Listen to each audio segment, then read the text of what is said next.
found out something crazy about the origins of Nigeria that shocked the hell out of me. Nigeria was never meant to be a country.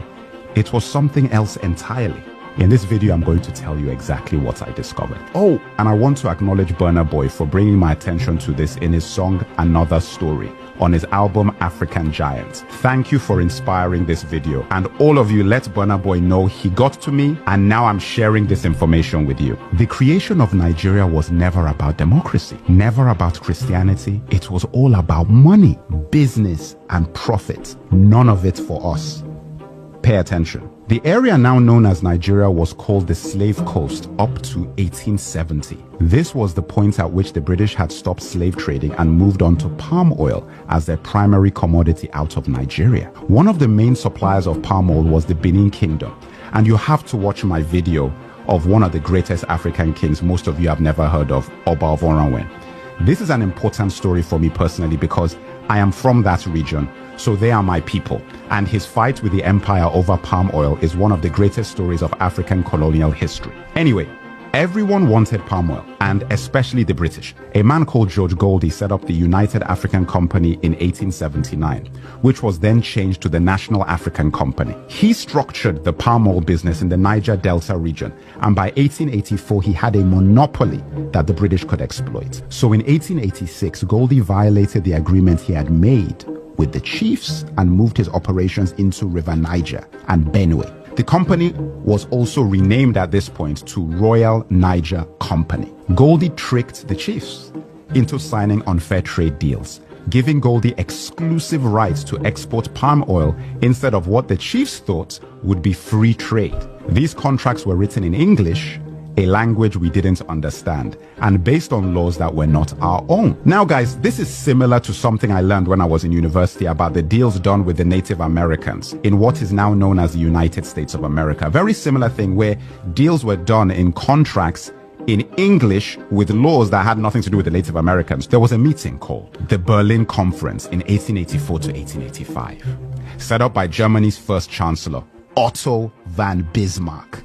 This was where the colonial powers discussed how to carve up Africa and structure trade across the pieces of our continent that they would take. We were not a part of this conversation. The best way to think of this is like the NBA drafts.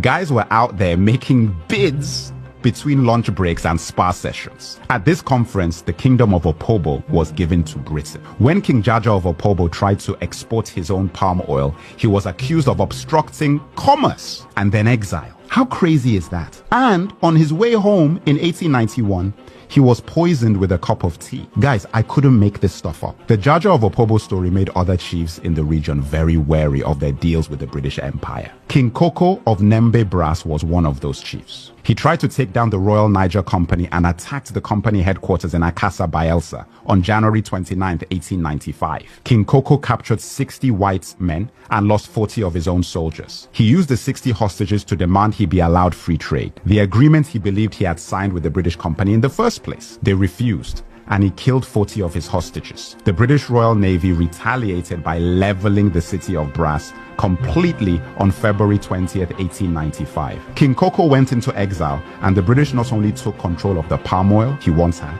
but also fined the people of his kingdom £500 as well as confiscating their weapons. Tragically, King Koko committed suicide in exile in 1898 after being branded an outlaw by the British company that had taken his kingdom, palm oil, and reputation. The Royal Niger Company sold its territory to the British government for £865,000 in the late 1800s. This territory was known as Nigeria. In 1914, the Southern Protectorate and Northern Protectorate was combined by Lord Lugard, and like that, the Royal Niger Company was rebranded as a country, which would gain independence on October 1st, 1960.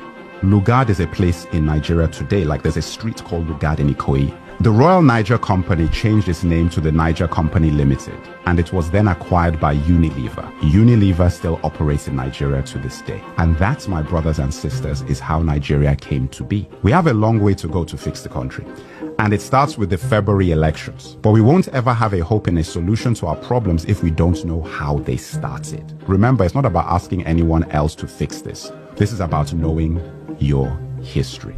Nigeria was never a country we created. It was a company designed by colonizers for profits. And a lot of the infrastructure put in place for that siphoning of resources out of our land are still very much in place today. Crude oil simply replaced palm oil, and soon lithium may replace crude oil. I feel angry not just for what happened to my ancestors, but the fact that I wasn't taught about this in school in Nigeria, and that our children are not being taught about these things now. Every Nigerian going to the polls should know everything about who we are and what we're up against and the creation of Nigeria. I would like to take this moment to thank all my followers and subscribers, all my supporters and the community we are building around knowledge and truth. You are all appreciated, and I take none of you for granted. If you found this video informative, like, share, and subscribe, and make sure to follow my YouTube channel, link in the bio.